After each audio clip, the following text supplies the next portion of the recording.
Kikou mes jolies paillettes, aujourd'hui ce sera un tuto Gessmonite suite à ma dernière vidéo de déballage sur du site Craspire sur la découverte des nouveaux moules. Donc je vous avais dit que je vous ferai des réalisations en Gessmonite et j'avais envie de commencer par ces jolis petits pots avec couvercle, voilà, qui ressemble un peu à des champignons ou plus peut-être à des pots tagines. C'est très très joli, ça fait vraiment, effectivement, ça fait vraiment oriental. On va voir ça ensemble.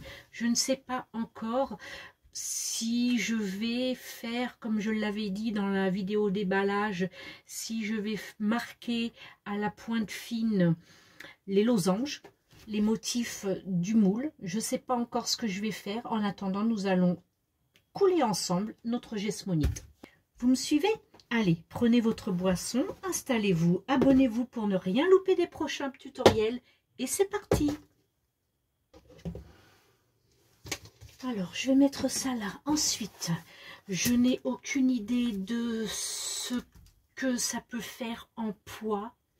Alors, je vais dire que ici, ça pourrait faire du 30. Ici, peut-être du 50. Je vais dire 80. 80 pour un. On va en faire qu'un, juste pour voir le poids. Et ensuite, dans notre élan, nous ferons le second. Donc, si ça fait 80, ça fait peut-être un peu juste, je sais pas. En plus, 80, j'ai pas. La mesure du 80, 50, 100, 150, c'est de 50 en 50. On va faire 100. On va faire 100. Ça fait 71 grammes de liquide pour 29 grammes de durcisseur. Allez, on y va, c'est parti. On va enlever le bâton, on va allumer la balance, on va la mettre un peu plus loin que ça ne dérange pas. Et donc on a dit 71 grammes de poudre.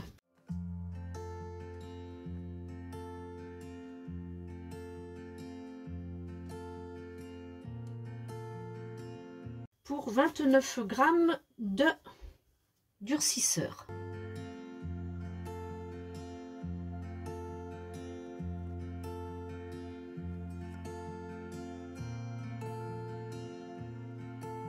C'est fait.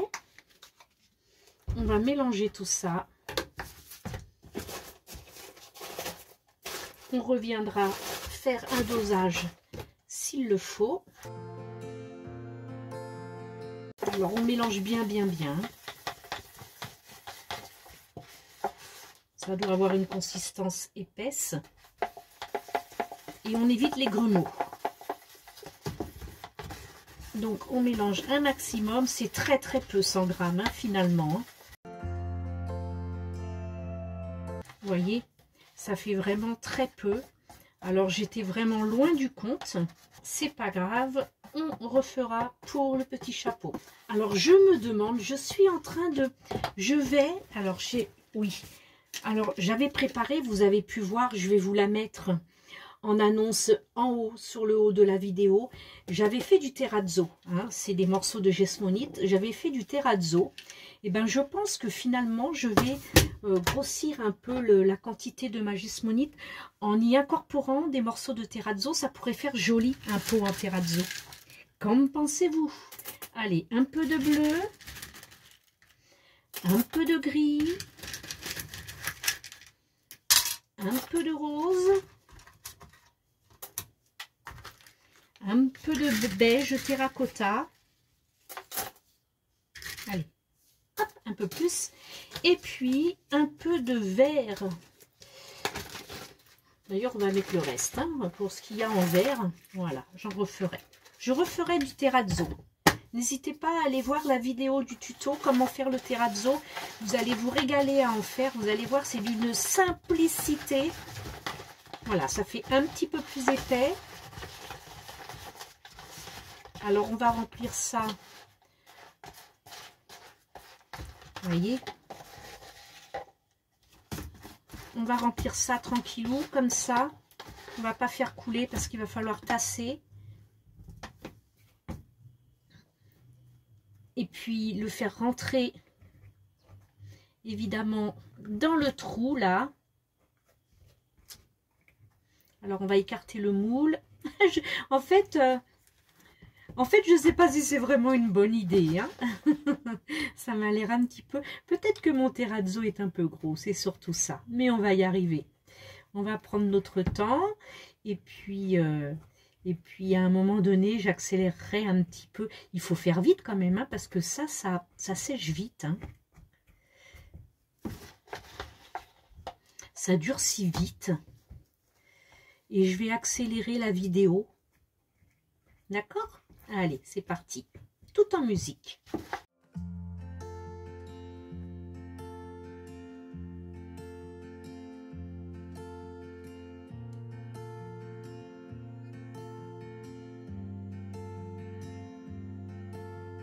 Alors, ça va que le fond avait encore de la gismonite sans. Les morceaux, finalement, je les ai mis dans le couvercle pour pouvoir récupérer que de la gismonite. Sans morceaux, parce qu'il me faut absolument pouvoir la couler.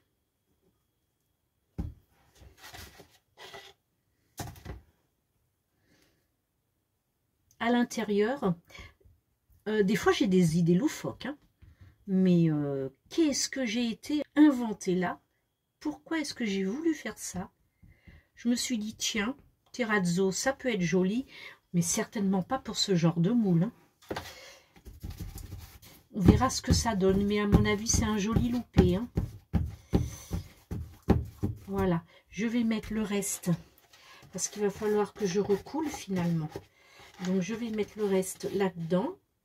C'est pareil, il va falloir que ce que je vais faire, c'est que je vais écarter un petit peu les morceaux pour que le liquide tombe dans la pointe du moule. Voilà.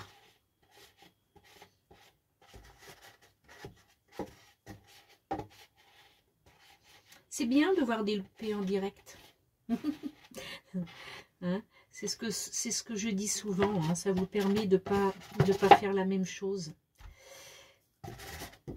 Faut pas les cacher, les loupés. Si on peut éviter de justement que vous les fassiez, c'est pas plus mal. Voilà. Alors là, on va remettre comme il faut. Je vais bien mélanger là, afin que le terrazzo puisse bien... Parce que je suis bête d'avoir fait ça, parce qu'en fait, quand on fait du terrazzo, on ponce pour faire ressortir justement le terrazzo. Si je ponce, je vais certainement plus avoir les motifs de mon moule. Vous voyez ce que je veux dire? Alors là, je crois que j'ai fait une grosse bêtise. Donc, ne me copiez pas. Et ceci dit, je vais quand même mettre la vidéo en ligne parce que il ne faudrait pas que quelqu'un ait cette idée-là. Alors, si la personne a cette idée, ben, elle saura tout de suite qu'il ne faut pas le faire. Allez, ce que je vais faire, c'est que je vais refaire une petite tournée parce qu'il faut quand même que je finisse de remplir le pot. Puis celui-ci, on va le faire normalement. Hein. Allez, je pose ça ici, j'enlève mon carnet pour ne pas le salir. On y va. Je crois que là, cette fois-ci, je vais bien 50, ça me paraît. Allez, 36 et 14, ça fait, ouais, ça fait 50. Donc, je vais faire 60, je vais faire 25. Allez, je vais faire 50 et 25 en fait. Alors, les 50, c'est 36 et 14. Et si je veux faire 25 de plus, parce que c'est de 50 en 50, donc 25 de plus, il va falloir que je divise. Donc, 36, ça va faire 18 et 14, ça va faire 7. Donc, 18 et 7, et puis 14 et 36. J'espère que vous me suivez. Hein. Allez, on y va. Donc, j'ai dit 18. Alors, il faut que je mette la tare. Ben là, il y a 20, donc on va faire le 36. On va faire 34.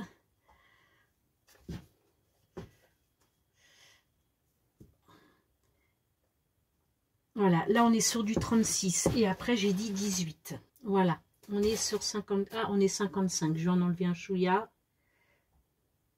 Voilà, 54 pile poil, voilà. Maintenant sur le durcisseur, on est sur du 14 et du 7. 14 et 7, ça fait 21. Donc on va faire 21, comme ça nous fait un total de 75 grammes. Parce que 50, j'ai peur que ça ne soit pas assez. Et après, on passe au 100. Et 100, ce sera trop. Donc, je coupe la poire en deux. Et puis après, j'ai dit 21, ça y est. Et après, ma foi, si c'est trop, c'est pas grave. On a le deuxième à faire. Mais c'est parce que ça sèche tellement, tellement vite. Ça catalyse tellement vite qu'il me faut absolument finir ce couvercle-là. Avant que la première coulée n'ait déjà à moitié prise. On racle bien les bords pour récupérer la poudre et que ça ne fasse pas de grumeaux.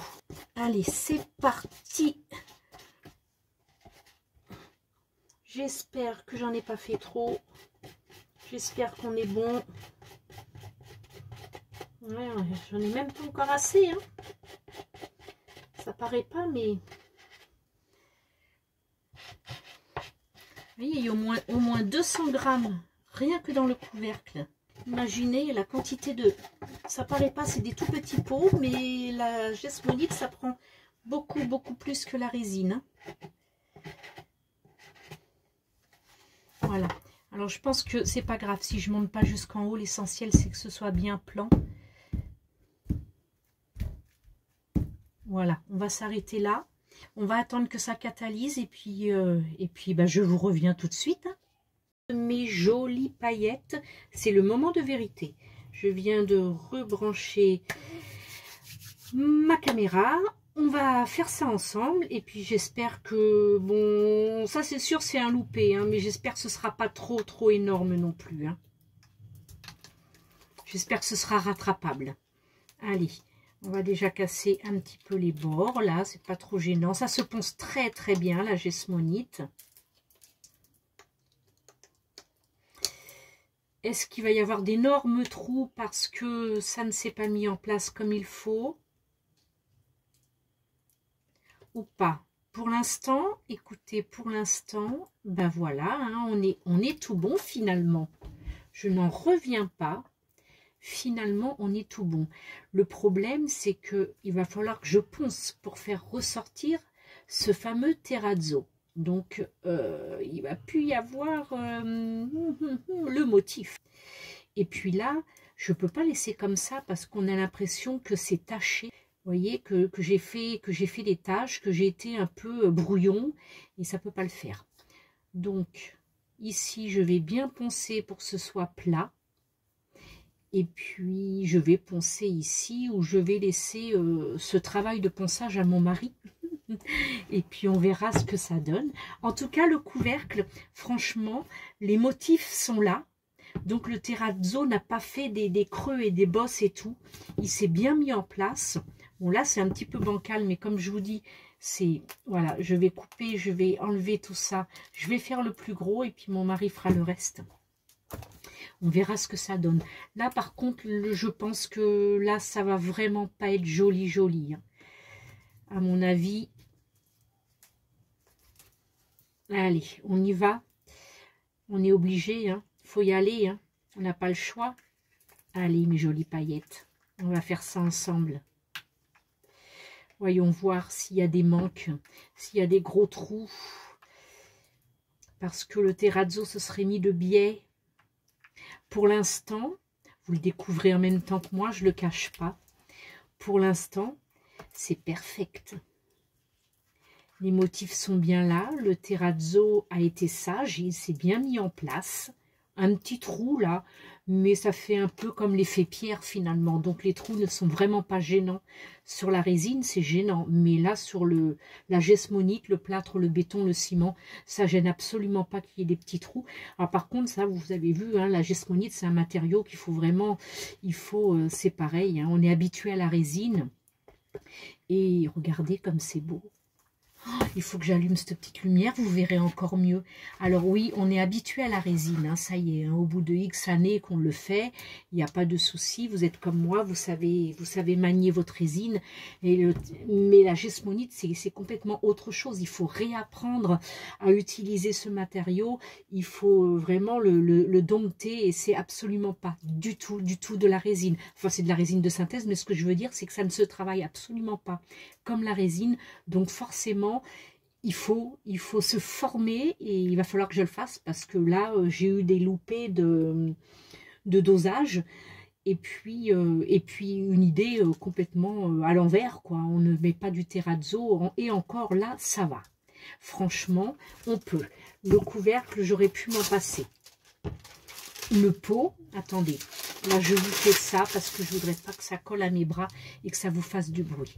Le pot, bah franchement, il est super beau. Mes motifs sont là. Le terrazzo, c'est pas mis en pointe, si vous voyez ce que je veux dire, où ça aurait pu faire des creux et tout. Non, il s'est bien placé. J'aurais vraiment pensé à faire un gros loupé. Je me suis dit, je vais leur montrer une catastrophe.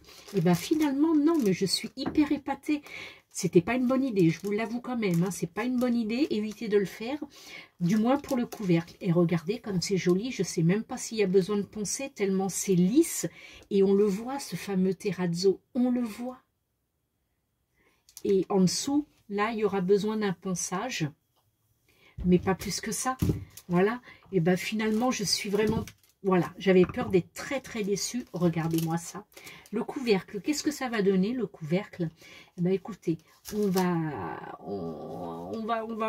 faire en sorte de bien poncer, et puis de pouvoir revenir avec un beau terrazzo sur le dessus. Ce que j'ai peur, c'est ce motif. C'est ce motif. Au pire, si c'est loupé, eh ben, il partira à la poubelle et je referai uniquement un couvercle pour cette boîte-là. Ok? Et voilà, c'est fait.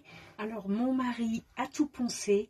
Il a commencé à poncer un petit peu et il m'a dit ça sert à rien parce qu'en fait, le terrazzo, il est complètement à l'intérieur. En fait, il s'est mis au milieu à l'intérieur. Donc, si on ponce, eh ben, forcément, à force, on n'a plus de couvercle. Donc, c'est resté comme ça. Il a bien poncé le fond, donc c'est parfait. Regardez-moi ça, c'est super joli. En fait, ça ressemble pas du tout à un champignon, comme j'avais dit. Je ne sais pas pourquoi j'ai sorti ça. On dirait plus un oignon qu'autre chose. Mais une figue, allez. Mais bon, voilà, c'est très joli.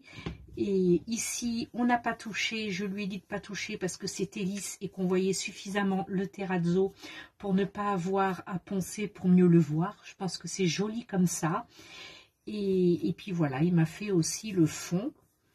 Et voilà le résultat. Donc, ça peut être une très jolie boîte pour ranger des petites chaînes, des petites dans une chambre de petite fille, par exemple, les petites dents de lait. C'est très joli aussi, et puis pour faire plein de choses, hein, pourquoi pas même mettre sa monnaie, hein, bref, on en fait ce que l'on veut. C'est très joli, voilà, ça fait une jolie déco pour la maison, en blanc, c'est sympa, ça reste, voilà, c'est lumineux, c'est tout ce que j'aime en fait. Hein. Et voilà, si vous avez aimé, un petit pouce en l'air pour me soutenir. N'oubliez pas de vous abonner si ce n'est pas encore fait, et de partager la vidéo ou les vidéos sur vos réseaux. Des bisous à toutes et à tous et à très vite. Bye, ciao ciao.